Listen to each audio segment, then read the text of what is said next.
Sheriff David Harrington walked into the Texas courthouse that morning, but nothing was routine about this visit. He wasn't here to serve the law, he was here to break it. Why had he come? What could drive a man, usually the pillar of justice, to commit such an unspeakable act? Judge Alexander Porter sat behind his desk, unaware that everything was about to change. For months, Harrington had carried the burden of betrayal, a secret so vile that it had consumed him. His daughter Emily, the light of his life, had been destroyed by the judge, used, manipulated, and left broken. Now, she carried his child. Was that enough to justify the violence brewing inside Harrington's chest? Could any father stand by and do nothing? The sheriff had agonized over every possible way to right this wrong, but there was no legal remedy for a wound this deep. No courtroom could heal the scars left on his family, and so he had made a choice. Harrington raised the gun, his heart pounded. Was there any other way out? Was there still time to turn back? The question was irrelevant. With a single shot, everything would change. Would the law ever forgive him for this? Or was this the end of the man he used to be?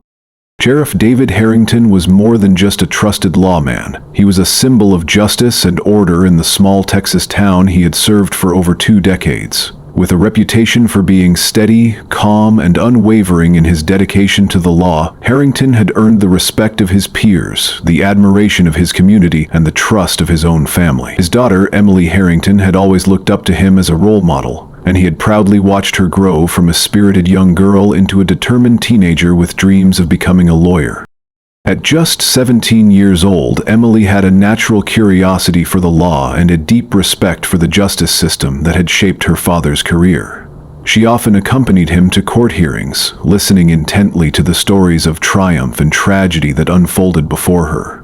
Her father's words, filled with wisdom and experience, had shaped much of her early understanding of the world, but Emily wanted more. She was determined to step beyond the comfortable confines of her father's shadow and forge her own path in the legal field. That's when Judge Alexander Porter entered their lives. Porter was a respected figure, known for his impeccable legal mind and his unshakable moral compass, or so it seemed.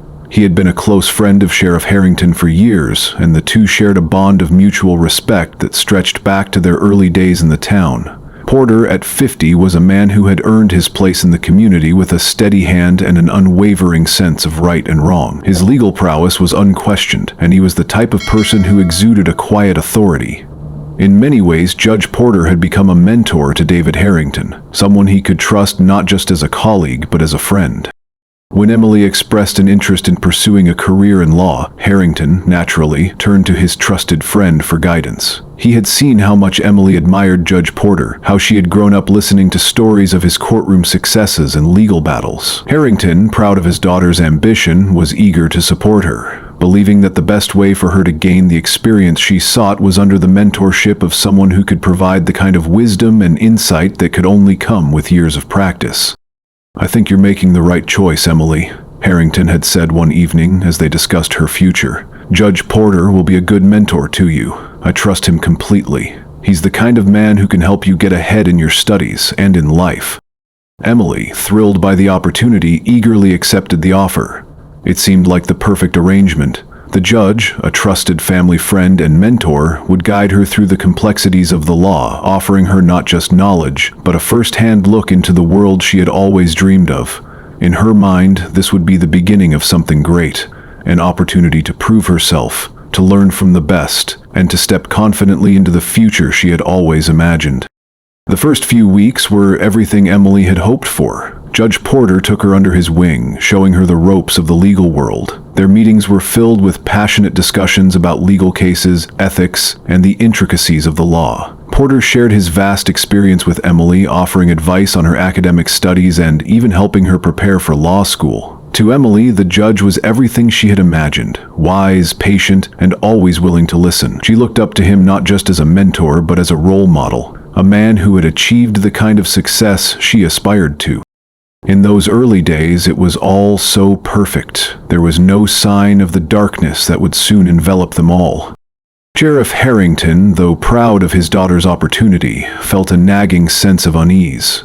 It wasn't that he doubted Judge Porter's abilities as a mentor. No, it was more of a protective instinct, a father's desire to guard his daughter from the dangers of the world. He had spent his life enforcing the law, watching over others, and ensuring that justice was always served. He knew all too well how easily power could be abused, how sometimes the very people you trusted the most could betray you in the worst of ways.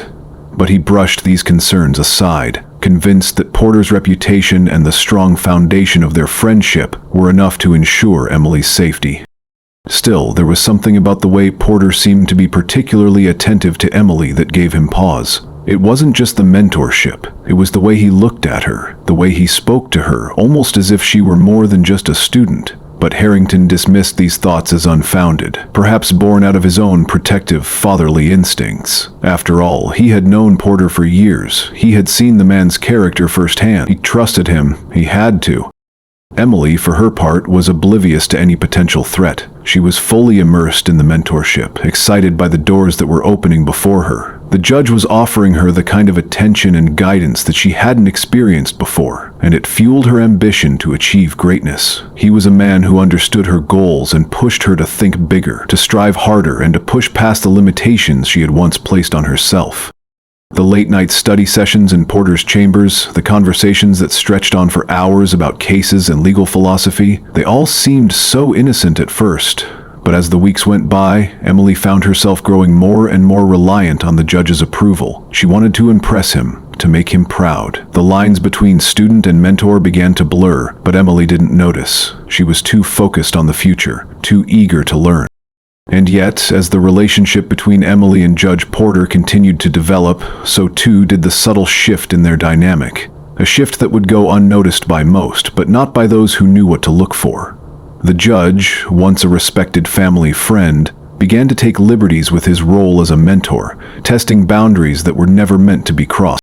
For Sheriff Harrington, the warning signs were still there, lingering in the back of his mind. But he pushed them away, too focused on supporting his daughter's dream to consider that something darker might be unfolding behind closed doors. In this initial phase, everything seemed perfect. The foundation for Emily's future was being laid by the man she admired most.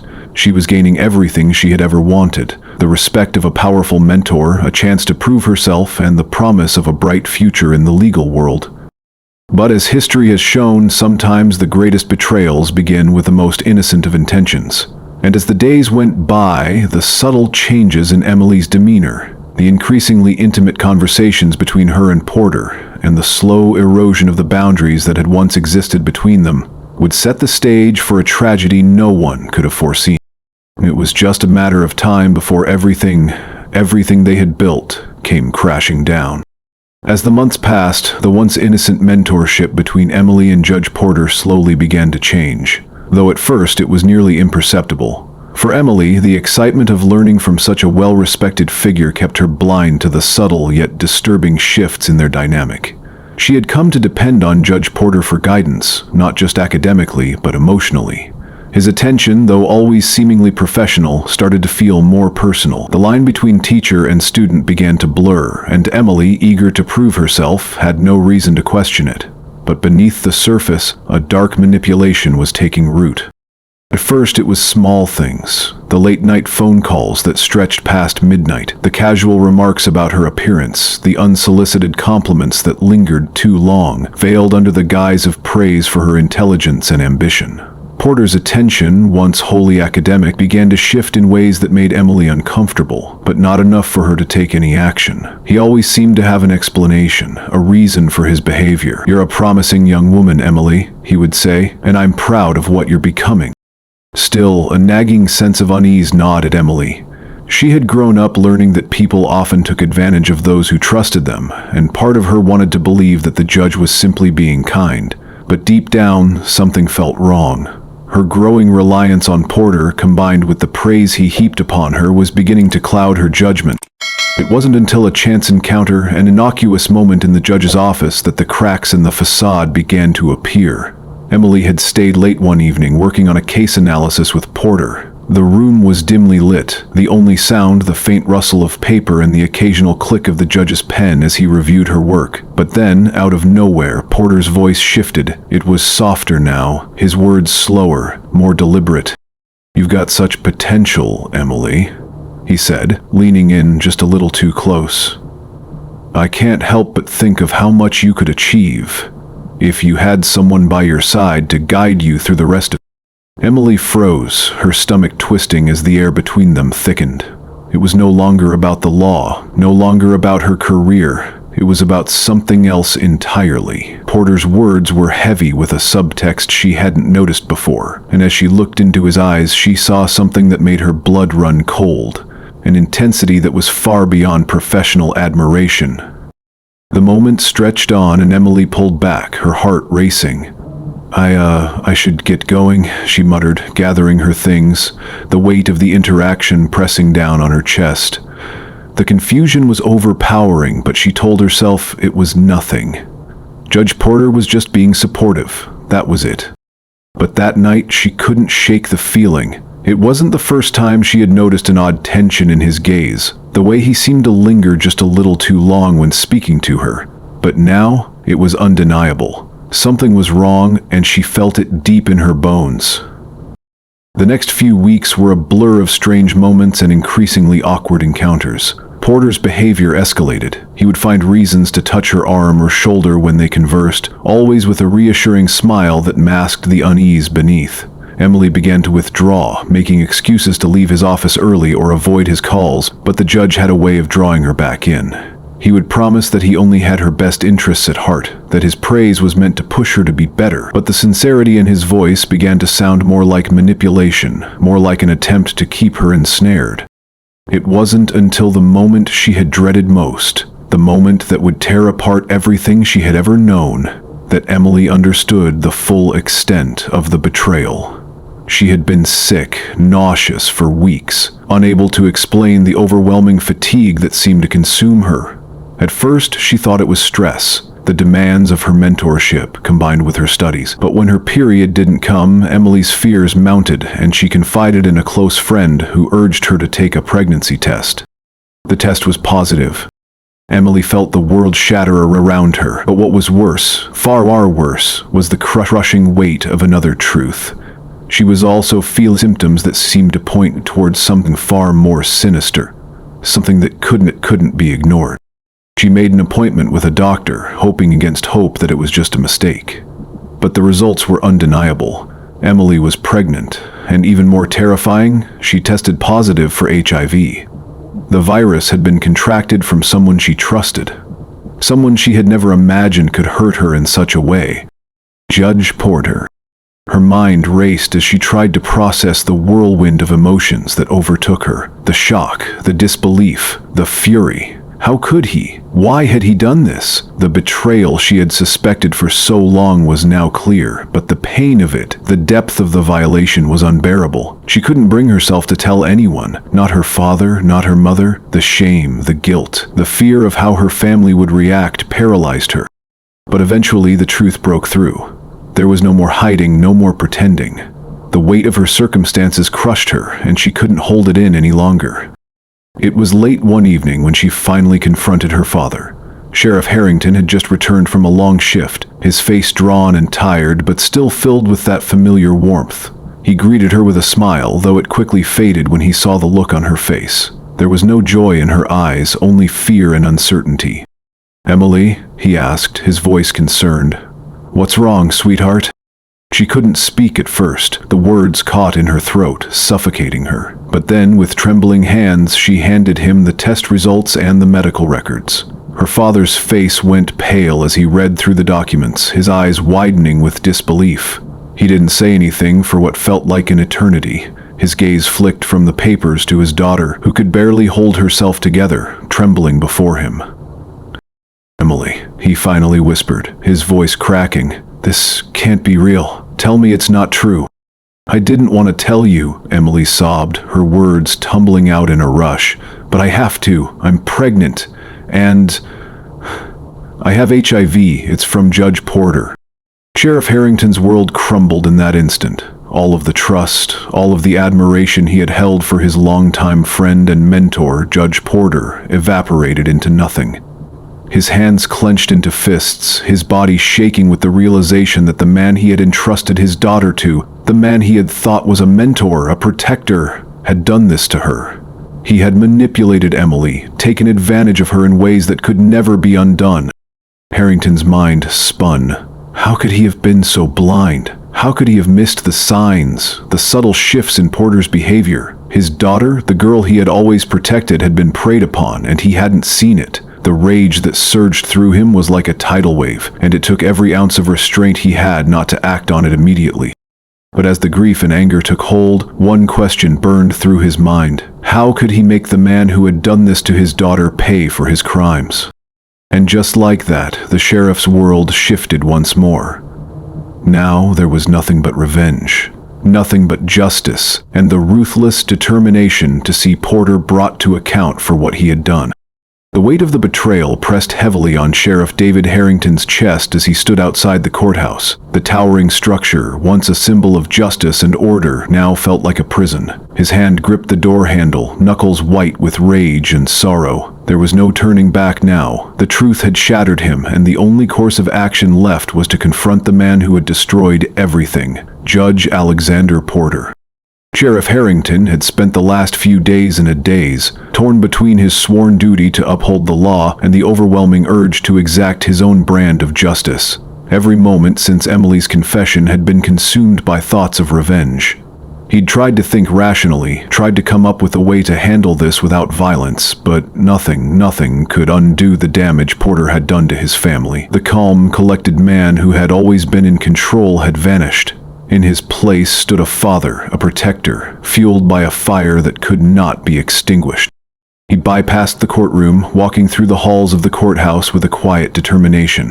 The building, which had once seemed so familiar, now felt foreign and hostile. As he passed the courtrooms, the whispers of the public, the shuffle of lawyers, the footsteps of the court officers, all of it seemed distant, muffled by the pounding of his own heartbeat in his ears.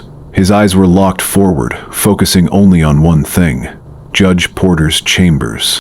The door to Porter's office was slightly ajar, and Harrington didn't hesitate. He pushed it open with a force that reverberated through the room. Inside, Judge Porter was seated at his desk, reviewing some paperwork. He didn't look up immediately, unaware of the storm that had entered his domain. Harrington stood there for a moment, the silence between them thick, suffocating. His chest heaved, a mix of fury and devastation coursing through. He could feel his hands trembling, the weight of the gun tucked into the waistband of his trousers pressing against his side. Porter finally looked up, a smile tugging at the corner of his lips as if he hadn't a care in the world. "David," he greeted, his voice smooth and calm as though nothing were amiss. "What can I do for you?" Harrington's voice was low, tinged with an anger he could no longer suppress. "You know exactly why I'm here, Porter." Porter's expression faltered for a brief second, but it quickly turned back to one of feigned indifference. He stood from behind his desk, straightening his suit, trying to maintain control over the situation. "David, I don't know what this is about, but don't play the innocent, you bastard," Harrington snapped, his voice cracking with emotion. "I know everything. What you did to my daughter, what you've done to my family. You took everything from me. You took everything from Emily." His voice broke at the mention of her name, and for a moment he closed his eyes. Porter's face remained unreadable, but his eyes flickered with something. Was it fear?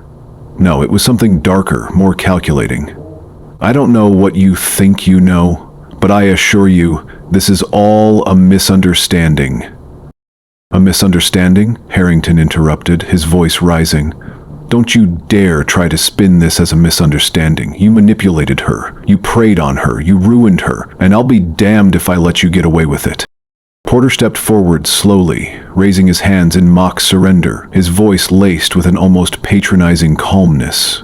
"David, you're upset, I understand that. But this isn't the way to handle things. We're men of the law, both of us. We know better than to resort to—" "You don't get to lecture me," Harrington growled, his hands trembling more with every word. The gun at his side felt heavier now, and he could feel the cold metal pressing into his palm. His fingers curled around it instinctively, as though it was the only thing grounding him in that moment. Porter took a cautious step back, his eyes now calculating, wary. "David, please, think about this. I'm the only one who can help you, who can help your family." Harrington shook his head, a bitter laugh escaping him. "Help? You destroyed my family. There's no helping us anymore. You took away the one thing that mattered to me, and for that you will pay." Porter's expression faltered, the calm veneer slipping for just a moment as his eyes widened in realization, but it was too late. The shift in the air, the tension that had been building between them, broke in an instant. Harrington drew the gun from his waistband with terrifying precision. He didn't hesitate. He didn't wait for a plea, a last word, a reason to stop. With a single pull of the trigger, the deafening crack of the gunshot filled the room. Porter's body jerked as the bullet struck him, and he crumpled to the floor, his once strong frame now lifeless, a pool of blood quickly spreading beneath him. The silence that followed was unbearable. The world seemed to hold its breath, the shock of the moment hanging in the air like a dense fog.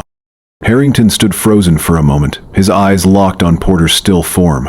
His pulse pounded in his ears, the reality of what he had just done settling into the pit of his stomach. But there was no regret, not yet. He had done what needed to be done. His hand, still gripping the gun, trembled, but it was no longer with fury. It was with the weight of the decision he had made, the irreversible choice he had just enacted. He knew what would come next. He knew the authorities would be on him in moments. But in this moment, standing over the man who had destroyed his daughter's life, he felt a dark sense of justice. His heart was heavy, but the pain of betrayal was now replaced with the bitter satisfaction of retribution. Slowly, Harrington turned toward the door, dropping the gun on the desk with a loud clatter. He walked to the exit, each step measured, deliberate. He didn't look back. When he stepped out into the hallway, he was met by the stunned faces of courthouse officers and staff. They hadn't heard the gunshot. No one had expected the violence, the brutality of the moment. They could see the sheriff, the once respected lawman, walking calmly toward them. His hand— "I'm done," he said quietly, his voice devoid of emotion. "He destroyed my family." The courthouse buzzed with activity, but it was no longer the same place. The once vibrant halls now felt like the very walls were closing in, haunted by the memory of what had transpired. The sheriff's office was thrown into chaos after the shooting. Law enforcement was in disarray, uncertain of how to handle one of their own, the highly respected Sheriff David Harrington being implicated in such a brutal act of vengeance. For days, there were no clear answers, just rumors, whispers, and hushed conversations among the officers. What had driven Harrington to take the law into his own hands? How could a lawman, someone whose career had been built on the very foundation of justice, stoop to murder? The investigation into the shooting was just the beginning. It was only a matter of time before the truth about Judge Alexander Porter's life, his double life, began to unravel. Porter had long been seen as a pillar of the community. His position as a judge carried immense weight, and his reputation was one of honor, fairness, and integrity. To the outside world, he was the epitome of justice, a figure who seemed untouchable. But behind the carefully constructed facade was a man with a dark, twisted side, one that Sheriff Harrington had never suspected. The investigation began methodically as detectives combed through Porter's past. What they uncovered shocked them, and in some ways it startled even the most seasoned officers. The judge's life had been built on a web of lies, manipulation, and exploitation. Hidden beneath the polished veneer of public service was a predator who had been using his position to manipulate and control vulnerable individuals for years. It didn't take long for the evidence to start piling up. Journal entries, secret recordings, and testimony from victims began to paint a chilling portrait of Porter's behavior. The judge had used his position of power and influence to prey on young women, most of whom were seeking his guidance as law students, aspiring lawyers, or troubled young adults. He took advantage of their trust, using his position as both mentor and legal authority to manipulate them into situations where they were vulnerable to his advances. Emily Harrington, devastated and traumatized by what she had been subjected to, found herself at the center of the investigation. She had been the one to expose Porter's dark secrets, but her revelation had come at a tremendous cost. The trauma she had endured weighed heavily on her, and every step of the investigation was another painful reminder of the betrayal she had suffered. Despite her pain, Emily stood firm as multiple other women came forward, each one revealing their own harrowing experiences with Porter. They spoke of the manipulation, the grooming, and the slow erosion of their dignity. Some had been silenced by fear, others by the power Porter held over them. It became clear that the judge's behavior had followed a pattern, one that was calculated, deliberate, and driven by a deep-seated need to control.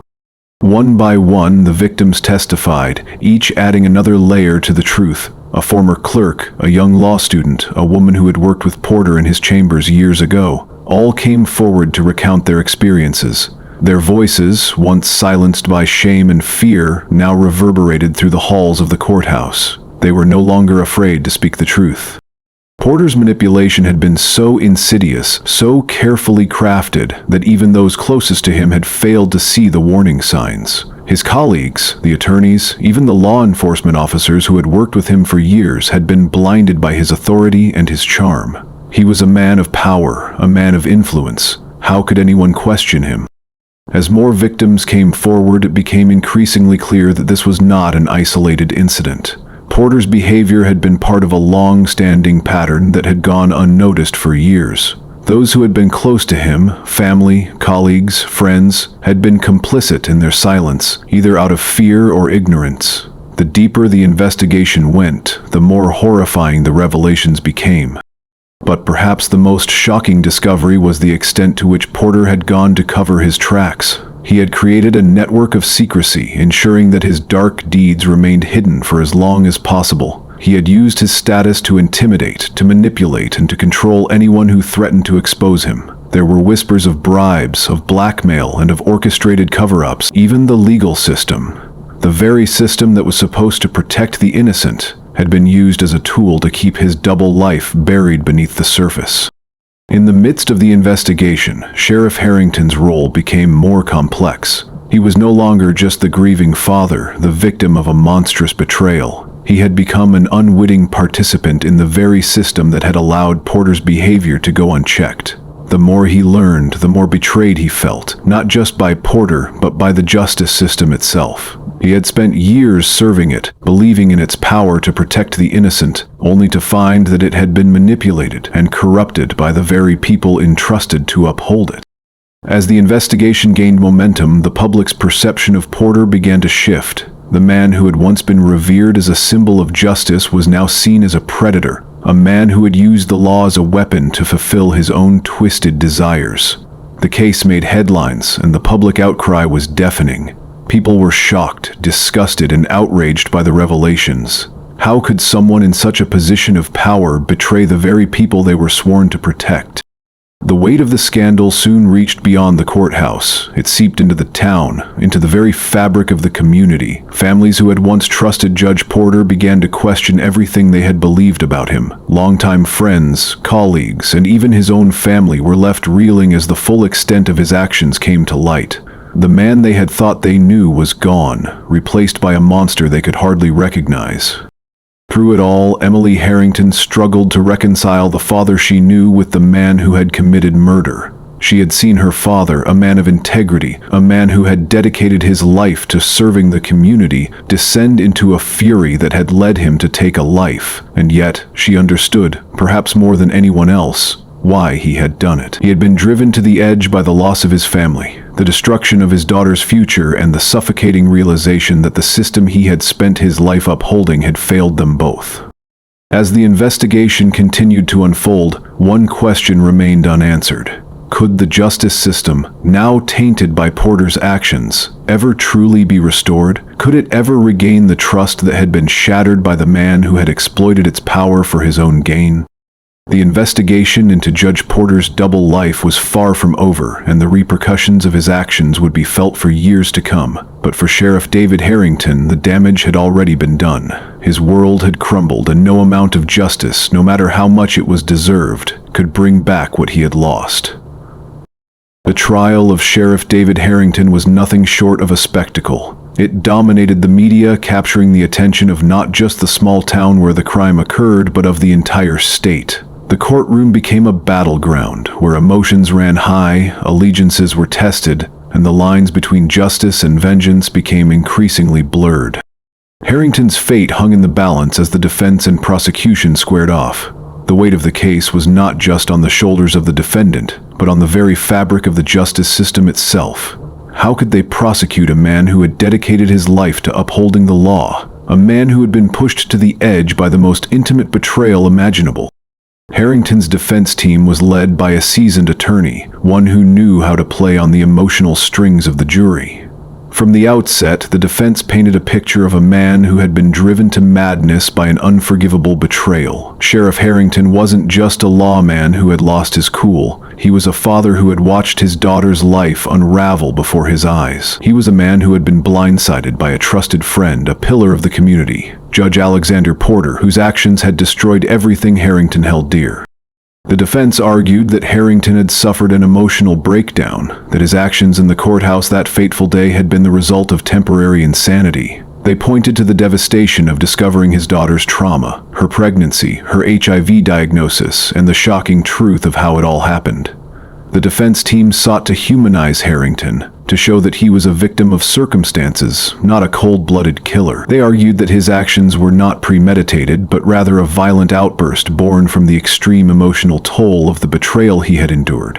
The defense team brought in expert witnesses, psychologists, psychiatrists, and family members, all to testify about Harrington's mental state in the days leading up to the shooting. They painted a vivid picture of a man spiraling into emotional turmoil, overwhelmed by grief and rage. The courtroom was often filled with tension as witnesses recounted the details of Emily's tragic confession and the devastating emotional toll it had taken on her father. The defense wanted the jury to understand that, in that moment of rage and heartbreak, Sheriff Harrington had snapped, not out of malice, but out of an uncontrollable need to protect his daughter and avenge her suffering.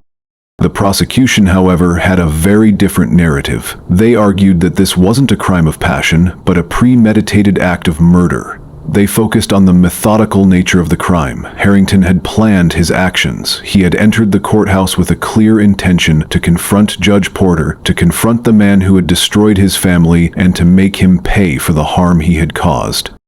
The prosecution presented evidence that suggested Harrington had been consumed by a deep sense of betrayal, but that he had, nevertheless, consciously chosen to take the law into his own hands. They painted a picture of a man who, while justified in his emotional pain, had allowed that pain to fester into a thirst for revenge. They argued that Harrington had a duty to uphold the law, but instead he had taken it upon himself to be judge, jury, and executioner. Witnesses testified about the events leading up to the confrontation in the courthouse. Security footage, audio recordings of the 911 call, and even testimony from other courthouse employees all pointed to the same conclusion. Harrington had walked into the courthouse with the intent to confront Porter and shoot him down. There were no signs of remorse in the immediate aftermath of the shooting. Instead, Harrington had calmly surrendered to the authorities, stating, "He destroyed my family." The prosecution argued that this statement wasn't one of grief, but of cold, calculated finality. Harrington had made his choice, and he had followed through with it. The prosecution painted Porter as a man who had, indeed, committed unspeakable acts of betrayal, but they also reminded the jury that the law was sacred. No matter the crime, no matter the personal devastation, no one had the right to take the law into their own hands. To allow such an act of vigilante justice to go unpunished, they argued, would set a dangerous precedent for the entire community. After weeks of intense testimony, the jury was left to deliberate. The weight of the case was overwhelming. Could they truly convict a man who had suffered so deeply? But at the same time, could they justify his actions, knowing that the law must remain supreme, even when personal emotions run wild? The verdict came after a long deliberation. The courtroom was packed, every seat filled with spectators who had followed the case with bated breath. The judge entered, his gavel raised, and the tension was palpable. The jury's decision would determine not just the fate of Sheriff Harrington, but the very concept of justice in a world where betrayal could break even the strongest of men. Sheriff David Harrington was convicted of first-degree murder. The jury found that while his emotional pain and the betrayal he had experienced were undoubtedly real, his actions had been deliberate, and his decision to take the law into his own hands could not be excused. The premeditation, they ruled, was clear. The shooting had not been a spur-of-the-moment act, but a calculated decision that he had followed through with without hesitation. However, the jury also acknowledged the extraordinary circumstances surrounding the case. In their eyes, Sheriff Harrington was not a typical criminal. His crime, while undeniably horrific, had been driven by a unique set of circumstances. His daughter's suffering, the horrific betrayal by someone he had once called a friend, and the emotional devastation that had left him broken. As a result, the jury recommended that Harrington be eligible for parole after 20 years, a concession to the undeniable human cost of his actions, and a recognition that justice could not be reduced to a simple black and white decision. The verdict was met with mixed reactions. Some felt that the jury had been too lenient, that Harrington's crime had been unforgivable, regardless of the reasons behind it. Others believed that the punishment was just, given the unbearable weight of the betrayal he had suffered. Emily Harrington, devastated but resolute, sat in the courtroom knowing that her father's fate had been sealed, but she also knew that the consequences of Porter's actions, of everything that had led to this moment, would haunt her for the rest of her life. The trial was over, but the scars of the case would remain. For Sheriff Harrington, it wasn't just a conviction that awaited him. It was a long road ahead, filled with painful self-reflection and the slow, uncertain path toward redemption. And for the town, the trial had exposed the deep cracks in the justice system, forcing everyone to confront the dark, hidden truths that lay beneath the surface of their once peaceful community. The aftermath of the trial was as much a sentence for Emily as it was for her father. The devastation of her ordeal was not limited to the trauma she had experienced at the hands of Judge Porter, nor was it confined to the emotional and physical toll of the trial itself. The shock wave of public exposure to her private life reverberated through every aspect of her existence, and the stigma of her condition, being both HIV positive and a victim of sexual exploitation, became an unshakable shadow that followed her wherever she went. In the early months following the trial, Emily found herself withdrawn and isolated. She avoided the media and the prying eyes of the public, retreating into herself. The weight of the trauma she had endured, combined with the shame and judgment from others, was suffocating. Small-town gossip spread like wildfire, and Emily was often the subject of whispered conversations and accusatory stares. People who had once been her friends now distanced themselves from her, unsure of how to reconcile her painful past with the present. Her relationship with her father, strained during the trial, became even more complicated. While Sheriff Harrington had acted out of a desperate need to protect her, Emily couldn't help but feel conflicted. She understood his actions on some level, but the toll they had taken on her own life, her future, and her sense of self was undeniable. They found it difficult to talk openly about what had happened, as both were consumed with their own grief and regret. Emily felt she had lost not only her father's trust, but also her own identity. Over time, however, Emily found a glimmer of hope. She began to seek out therapy, confronting the trauma head-on in a way she had never before allowed herself to. She learned to navigate the emotional landscape of her grief, acknowledging her pain without letting it define her. Slowly but surely, Emily began to rebuild her life, finding purpose in ways she hadn't imagined. The revelation of her own strength became the foundation upon which she would build her future. Emily decided to pursue a career in social work, driven by a deep desire to help others who had experienced similar trauma. She understood firsthand the toll that stigma could take on a person's life, and she was determined to fight against it. Emily knew that her own healing would never be complete until she could make a meaningful difference in the lives of those who, like her, had suffered in silence. She threw herself into her studies, determined to become an advocate for survivors of abuse, a voice for those who had been silenced by the world's cruelty. As she worked through her grief and began her professional journey, Emily also became more involved in HIV awareness campaigns. She used her own experience as a way to educate others, sharing her story in the hopes of reducing the stigma that so often accompanies the diagnosis. Through her advocacy, Emily found a sense of peace, knowing that her struggles had not been in vain and that she could help others navigate the darkness she had once faced alone. The trial and the revelations about Judge Alexander Porter sent shockwaves through the entire community. The betrayal of someone who had been a respected pillar of the town was a blow from which many would never fully recover. Judge Porter had been admired for his steady hand in the courtroom, his charisma, and his public persona as a man of integrity. He was seen by many as a figure above reproach, someone who had earned the trust of the community over the years.